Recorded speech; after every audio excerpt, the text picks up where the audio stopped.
I have been getting tons of questions about specific technologies, features within these monitors, and I wanted to address a few that I think are something to steer clear of, something you want to avoid by all means, or not use if you found a monitor or bought a monitor that features these technologies, and there's 5 of them. Obviously, the gold standard for most is IPS, in plane switching. The one thing that I want to mention in my first technology to avoid is TN. So one of the very first monitors I reviewed was this HP 25X. In fact, it was the first monitor I reviewed on the channel, and it's a TN panel, and it's a cheap, low budget 1080p 144 Hz 1 millisecond response rate monitor. And it's fantastic because it was really cheap, $179, and it has a lot of technologies built into it. But as the evolution of monitors have progressed, other types of panels have become less expensive. At the time, IPS was very hard to find a higher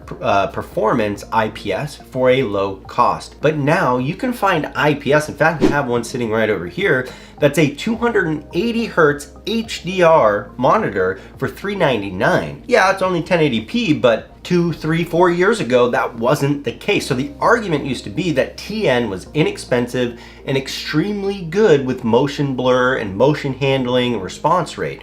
That's just not really the case anymore. Not to mention, one of the biggest downsides with this monitor and the best features about it was the fact that it can flip to a portrait mode. And in that portrait mode, it washes out all color. I mean, you get this green haze over the display and you can't really make out all your text when you use it that way. But don't take my word for it. I have Gunner, once again, Voidzoo from YouTube. And hey Gunner, I want to ask your opinion, man. What do you think? Is TN just outdated and you shouldn't be buying it anymore? Is VA better? And is IPS low enough cost to be able to just say TN? Let's throw it out the window.